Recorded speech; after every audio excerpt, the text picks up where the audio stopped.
My near-death experience occurred in summer 1974 when I was 30.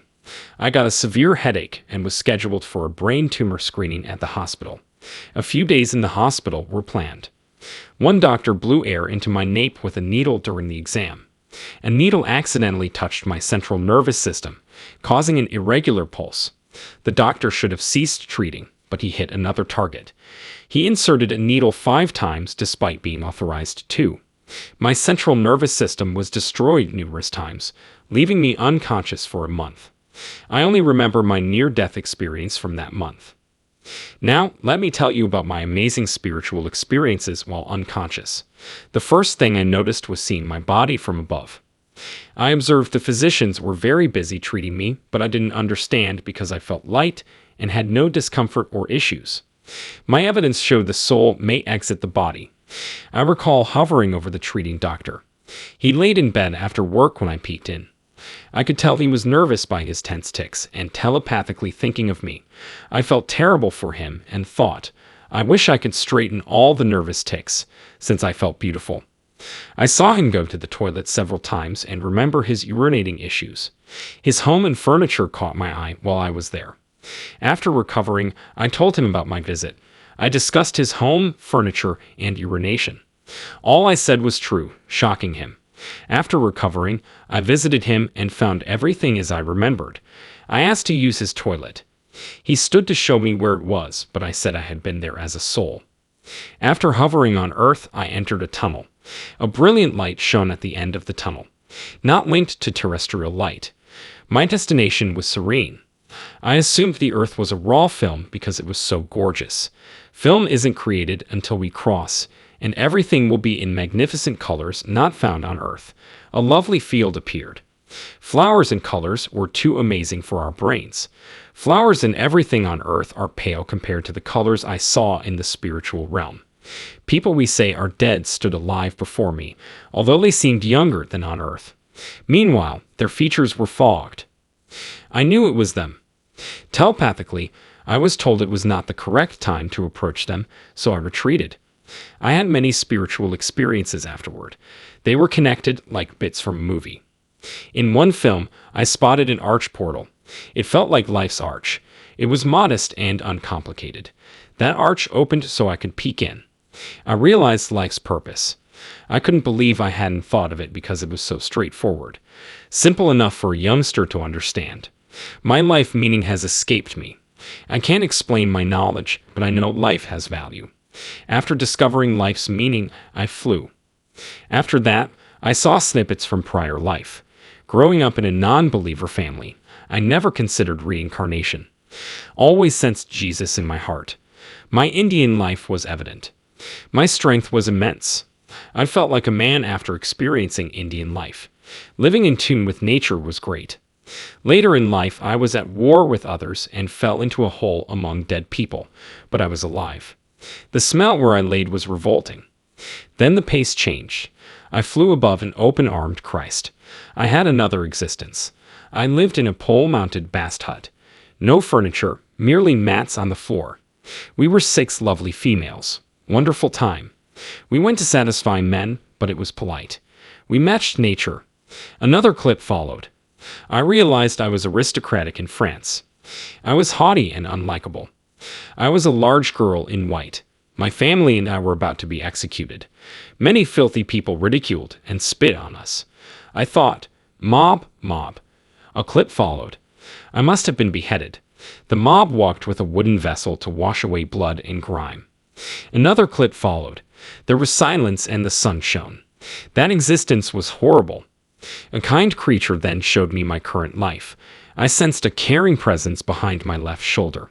The love was so overwhelming I couldn't turn around, but I think it was Jesus. My life from infancy until oblivion was displayed. Being on the wrong side wasn't exhilarating since I wasn't as good as I thought. I was embarrassed of myself, but love supported and loved me. I realized that my ideas mattered more than my actions. I wasn't expecting that. Very terrifying. It's nice to help others, but your words and thoughts matter more. You can smile sweetly and think negatively of someone. We receive what we sow. I discovered I could not harvest enough. I wanted to go down and conclude my earthly life since I had so much to sow and do. I had to grow as a person and sow to reap. I hadn't sowed much, but then I could see I was ashamed of putting myself first. The most essential commandment to me today is to sow love. I was also shown my childhood accomplishments. Meth users gathered near my home on a path. I passed them while walking my dog and sat down to talk.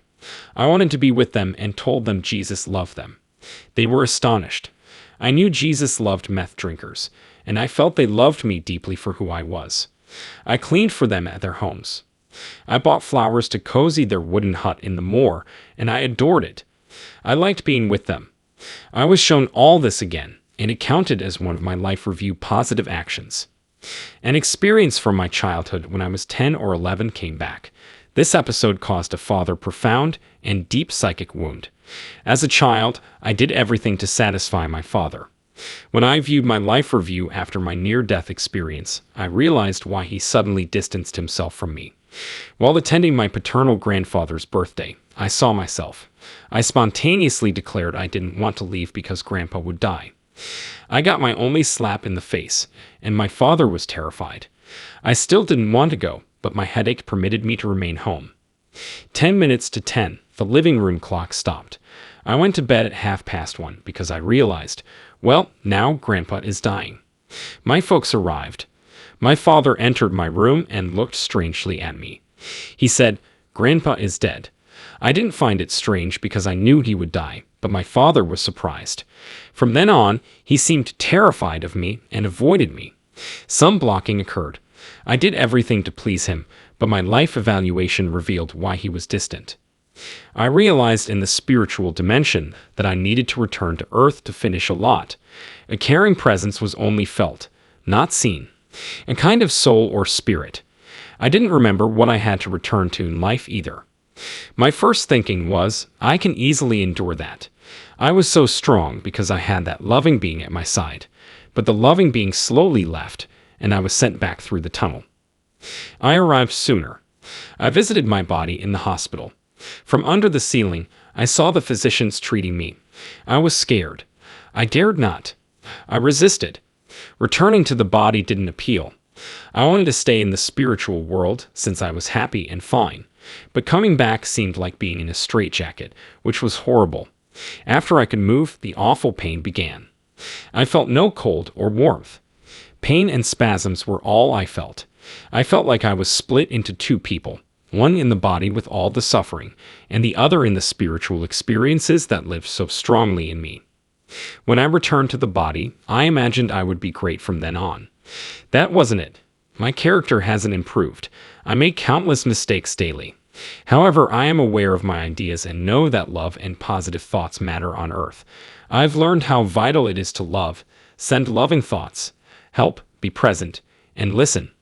Most importantly, don't aim for power, glory, and money by climbing the social ladder. When we review our lives, those things don't matter. Love is the most important task in life. We should start with ourselves and radiate warmth and love. First, unclutter our heads, which may hurt because many of us have hawthorns and dirt in our spirits. After that, we can shine like the sun and open up to others. If we let the light, the power of God, shine in us, we will open by the warmth God provides us and give love and something to each other.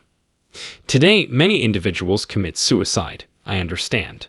Without my spiritual encounters, I might have committed suicide. Spiritual encounters provided me vitality. Suicide victims may have trouble transitioning to the spiritual world, but we must not condemn them, for they are very unhappy people. And God knows that they simply haven't been able to endure life on earth, and God understands that our small brains cannot contain God's greatness. There will be no opposition to suicides. We wouldn't condemn our kids' suicide. We condemn ourselves if we condemn our children. If you love your children out of love, not egoism, you won't judge them, but aid and encourage them. I know God will do that too. God will aid those unfortunate individuals through all the hardships. I don't believe in eternal damnation since God treats us like children. Will a good father forsake and abandon a child who is unreasonable or does bad things? He won't. We won't be hurt by our spiritual parent either. Nobody will be rejected by God. If hell exists, we view ourselves as others with our negative beliefs. When we leave, we'll judge ourselves. Joining ourselves, we'll evaluate ourselves. With unmatched clarity, we shall perceive ourselves. It was terrifying. I think suicide victims will find it hard to reflect on their lives. Before they committed suicide, they experienced a twilight of the gods in their mental life. Their roots are destabilized. They can't take up their sutures.